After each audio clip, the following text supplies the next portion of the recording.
గా కాకుండా ఒక పార్టీ సింబల్ స్వతంత్ర అభ్యర్థిగా పోటీ చేసినప్పుడు కొంత ఎక్కువ శ్రమ తీసుకోవాల్సి అవసరం ఉంది. అదేవిధంగా అంటే కృష్ణమూర్తి ఇక్కడ ప్రజెంట్ అంటే బీఆర్ఎస్ పార్టీ ప్రధానంగా కాంగ్రెస్ కాదు బీజేపీ కాదు కానీ బీఆర్ఎస్ పార్టీ టీడీపీ పార్టీని కావచ్చు జనసేన పార్టీని కావచ్చు ఆ యొక్క ఆంధ్ర పార్టీ అని అభ్యర్థించే ప్రయత్నం చేశాయి. జనాలు తెలంగాణ ప్రజలు వాటిని వినలేదు అనుకోవాలా? అంటే టీడీపీ ప్రభావం ఇప్పటి ఇంకా ఉంది. ఖమ్మం జిల్లాతో పాటు కొన్ని చోట్లలో రాష్ట్రంలో కొన్ని చోట్ల ఉంది ఇంకా టీడీపీ ఖచ్చితంగా. అంటే ఇప్పటికీ ఖమ్మం జిల్లాలో టీడీపీని ఆదరించే వాళ్ళు ఉన్నారు. టీడీపీ తరఫున పోటీ చేస్తే వాళ్ళకు చెప్పుకోదగా ఓట్లు వచ్చే అవకాశాలు కూడా ఉన్నాయి. అయితే దీన్ని ఆంధ్ర పార్టీ తెలంగాణ పార్టీ అని కాదు, అంటే అవకాశం వచ్చినప్పుడు అవకాశం ఉన్నప్పుడు వాళ్ళకు అనుకూలంగా మలుచుకునేందుకు మాత్రమే చేస్తూ ఉన్నారు. ఇక్కడ జనసేన తెలంగాణ ఉద్యమాన్ని ఎప్పుడూ వ్యతిరేకించలేదు. తెలంగాణ ఉద్యమం సాగినప్పుడు జనసేన అనే పార్టీయే ఆవిర్భించలేదు. టీడీపీ ఆయన జనసేన పార్టీ టీడీపీ తెలంగాణ ఉద్యమంలో పాల్గొనకపోవచ్చు కానీ తెలంగాణను ఎప్పుడూ వ్యతిరేకించడం లేదు. చంద్రబాబు నాయుడు కూడా తెలంగాణ మీద వ్యతిరేకం అని చెప్పేసి బీఆర్ఎస్ ముద్ర వేసింది. కాంగ్రెస్ పార్టీ కూడా ఇప్పుడు అదే కోణంలో వెళ్తూ ఉంది. అయితే ఇక్కడ తెలంగాణ ఆంధ్ర అని కాకుండా స్థానిక ఓట్లు కాబట్టి స్థానికంగా ఉన్నటువంటి స్థానిక సమస్యలు స్థానికంగా ప్రజలకు అందుబాటులో ఉండే నేత స్థానికంగా ప్రజల కోసం ఎవరు సేవ చేశారు దీర్ఘకాలం పాటు స్థానిక సమస్యల మీద ఎవరికి పూర్తి స్థాయిలో అవగాహన ఉంది, స్థానిక ప్రజల కష్టసుఖాల్లో ఎవరు భాగస్వాములయ్యారు, స్థానిక ప్రజల యొక్క వాళ్ళతో నిత్యం ఎవరు మమేకం అవుతారు అనే విషయాలను కూడా పరిగణలోకి తీసుకున్నాం. ఇప్పుడు ఇంతకుముందు మనం అనుకున్నాం 211 స్థానాలు బీజేపీకి వస్తే దాదాపుగా 200 సీట్లు ఇండిపెండెంట్లు స్వతంత్ర అభ్యర్థులు గెలిచారని చెప్పేసి మనకు వస్తూ ఉన్నాయి. అంటే బీజేపీతో సమానంగా స్వతంత్ర అభ్యర్థులు వస్తూ ఉన్నారంటే ఖచ్చితంగా స్వతంత్రుల యొక్క ప్రభావం ఖచ్చితంగా ఉంటుంది. లోకల్ బాడీ ఎన్నికలు మొన్న మనం గ్రామ పంచాయతీ ఎన్నికలు గమనించినా కూడా గ్రామ పంచాయతీ ఎన్నికలు కూడా సేమ్ ఇదే పరిస్థితి. స్వతంత్ర అభ్యర్థులు కూడా బాగా గెలిచారు. స్వతంత్ర పోటీ చేసినటువంటి వాళ్ళు కూడా సర్పంచ్ పదవిలో కూడా వాళ్ళు ఎన్నికైన దాఖలా ఉన్నాయి. అంటే ఇది స్థానిక అంశాలు, స్థానిక సమస్యలు, స్థానిక యొక్క ప్రభావం, ప్రజల్లో ఎవరు వాళ్ళతోటి ప్రజలతో మమేకమై ఉంటారు అనే విషయాలు. మున్సిపల్ ఎన్నికల్లో భాగంగా రేవంత్ రెడ్డి యొక్క వ్యూహంతోనే కాంగ్రెస్ పార్టీ ఇంత భారీ మెజార్టీ గెలుపుకు ఒక భాగమైంది అనుకోవచ్చా? అంటే కొంత క్రెడిట్ సీఎం రేవంత్ రెడ్డికి ఇచ్చే అవకాశం ఉందంటే తన భుజస్కంధాల మీద వేసుకున్నారు.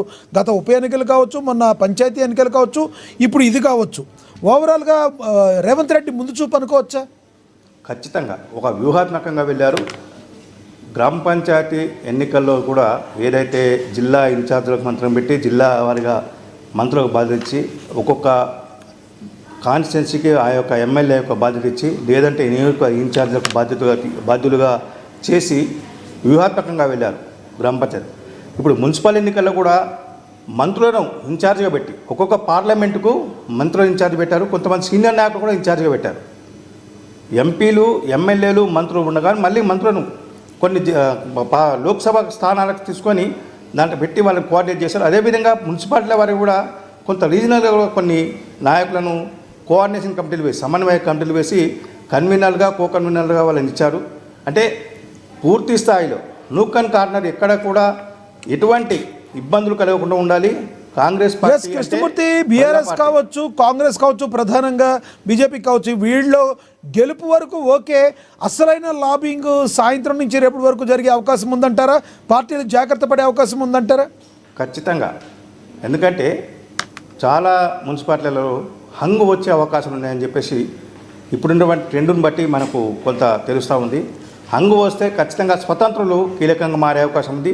కొన్ని పార్టీల నుంచి జంపింగ్ చేయాలని మొదలయ్యే అవకాశం ఉంటుంది. ఆల్రెడీ విప్ అధికారం ఇచ్చినప్పటికీ ఎస్ఈసీ చెప్పింది విప్ కూడా జారీ చేస్తారు, దానికి అనుకూలంగా ఓటు వేయాల్సి ఉంటుందని చెప్పేసి హ్యాండ్ రైజింగ్ తోటి చైర్మన్లను వాళ్ళని ఎన్నుకోవాల్సి ఉంటుంది, మేయర్లను ఎన్నుకోవాల్సి ఉంటుందని చెప్పింది.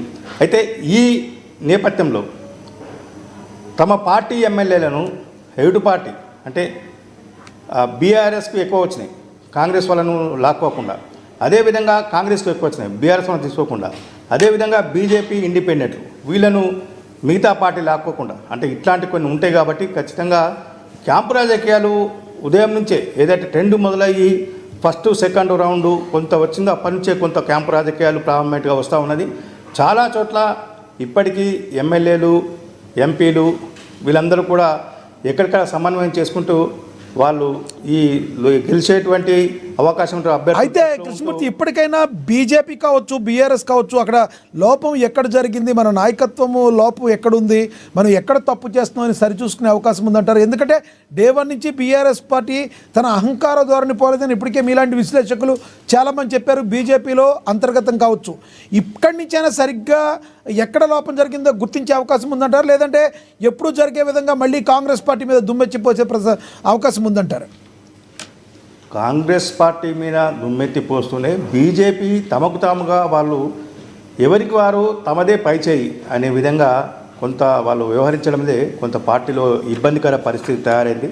అంటే కొంత ఒక 3 నెలల క్రితము నరేంద్ర మోడీ గారు ఎంపీల సమావేశము నిర్వహించారంటే ఇక్కడ 2 తెలుగు రాష్ట్రాలకు సంబంధించిన ఎంపీల సమావేశం పెట్టి తెలంగాణ ఎంపీలకు క్లాస్ తీసుకున్నారు. మీరు ఎందుకు విఫలమవుతూ ఉన్నారు?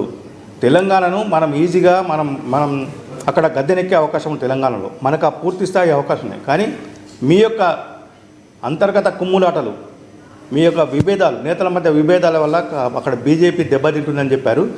ఆ ప్రభావం కొంత ఈ మున్సిపల్ ఎన్నికల్లో కనబడుతుంది అనుకున్నారు. కానీ ఒకరిద్దరు ఎంపీలు తప్ప మిగతా వాళ్ళు ఎవరు కూడా మున్సిపల్ ఎన్నికల సీరియస్ తీసుకున్నట్టుగా ఇప్పుడు ప్రస్తుతం ఫలితాలను బట్టి చూస్తే మనకు అర్థమవుతూ ఉన్నది. కరీంనగర్ విషయంలో బండి సంజయ్ ఆయన్నే మొత్తం, అక్కడికి ఎవరిని ఆయన ప్రచారాన్ని పిలుచుకోలేదు, ఆయన్నే మొత్తం కర్త కర్మ క్రియ అన్నీ ఆయనే అక్కడ పార్టీకి కొంత ఊపిరి పోసారు. మీడియా ముఖంగా తిట్ల దండకం అందుకోవడం తప్పితే సంస్థాగతంగా అసలు ఏం చేయాలో చేయడం మర్చిపోయింది అనుకోవచ్చా బీజేపీ కానీ బీఆర్ఎస్ కానీ? మీడియా ముఖంగా చెప్పిన విషయాలు ఉన్నప్పటికీ కొంత స్థానిక ప్రజల్లో కూడా నాయకులు గుర్తింపు పొందే విధంగా ఉంటే బాగుండేది. కొంతమంది బీజేపీ ఎంపీలుగా గెలిచిన తర్వాత నియోజకవర్గాలకు వెళ్ళిన దాఖలాలు ఉన్నాయి. ఇప్పటికీ వెళ్ళలేదా అంటే వెళ్తున్నారు. వాళ్ళు ఓన్లీ హెడ్ క్వార్టర్కి వెళ్ళి వస్తున్నారు, నియోజకవర్గ హెడ్ క్వార్టర్కి వెళ్ళి వస్తున్నారు. క్షేత్రస్థాయిలో మారుమూల ప్రాంతాలకు వెళ్ళి అక్కడ ఎంపీ ఎన్నికల సందర్భంగా పార్టీ కోసం పనిచేసి శ్రమించిన కార్యకర్తలను గుర్తించి వాళ్ళతో పలకరించి వాళ్ళ ఇంటికి వెళ్ళడమా, లేకపోతే ఆయన్ని ఏదో ఒక సర్కిల్లో, ఒక చౌరస్తాలో, ఒక రచ్చబండక నిలబడి పిలిపించుకొని మాట్లాడమా? గ్రామ ప్రజలతోటి మీకు ఇబ్బందులు ఏమున్నాయి? నేను ఎంపీగా గెలిచి 1.5 years అవుతుంది, నేను చేయాల్సిన పనులే ఉన్నాయా? నేను మీ ప్రాంతానికి నిధులు ఇచ్చినాం, కేంద్ర ప్రభుత్వం ఇది నిధులు ఇచ్చింది, ఆ నిధులు మీకు చక్కగా ఉందాయా అని చెప్పేసి అడిగిన దాఖలాలు లేవు. 8 మంది ఎంపీలు గెలిస్తే దాదాపుగా 4 ఎంపీలు అసలుకు నియోజకవర్గాలకు వెళ్ళిన దాఖలాలు లేవు. వెళ్ళినా వాళ్ళు హెడ్ క్వార్టర్ వరకు పరిమితమయ్యారు. వీటన్నిటికీ తోడు అసలు ఎంఐఎం పరిస్థితి ఏంటి? ఇలా ఉండడానికి గల కారణం ఏంటి? గతంలో నుంచి కూడా ఎంఐఎం మొత్తం మేమే అనుకుంటూ వచ్చింది, చూస్తే ఇక్కడ పత్తా లేకుండా పోయిన పరిస్థితి మనం గమనించవచ్చు. ఎంఐఎం మొదటి నుంచి కూడా ఒక గ్రేటర్ హైదరాబాద్ తప్ప ఒక బైన్సా మున్సిపాలిటీ ఇవి తప్ప కొన్ని చోట్ల, అంటే ఇప్పుడు గ్రేటర్లో కలిసినటువంటి జల్పల్లి మున్సిపాలిటీ మహేశ్వరం కాన్స్టిట్యున్సీలో ఉంటుంది. జల్పల్లి మున్సిపాలిటీ 1-2 మున్సిపాలిటీ తప్ప ఎంఐఎం పెద్ద ప్రభావం చూపిన దాఖలా లేవు. అయితే ఎంఐఎం కొన్ని చోట్ల చెప్పుకోదగ్గ స్థానాలను గెలుస్తూ ఉన్నది.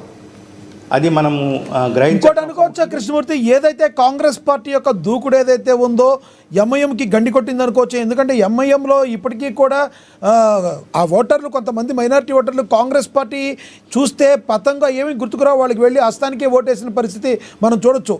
కాంగ్రెస్ దూకుడు ఎంఐఎం పార్టీ పక్క శాపంగా అయ్యింది అనుకోవచ్చా? ఖచ్చితంగా. అంటే ఎంఐఎం నేతలు ఈ ఎన్నికలంతా సీరియస్ తీసుకోలేదు. 1-2 చోట్ల మాత్రమే వాళ్ళు సీరియస్ తీసుకోలేదు, కానీ రాష్ట్ర వ్యాప్తంగా వాళ్ళు సీరియస్ తీసుకోలేదు. ఎందుకంటే ఎంఐఎం బలంగా వెళ్తే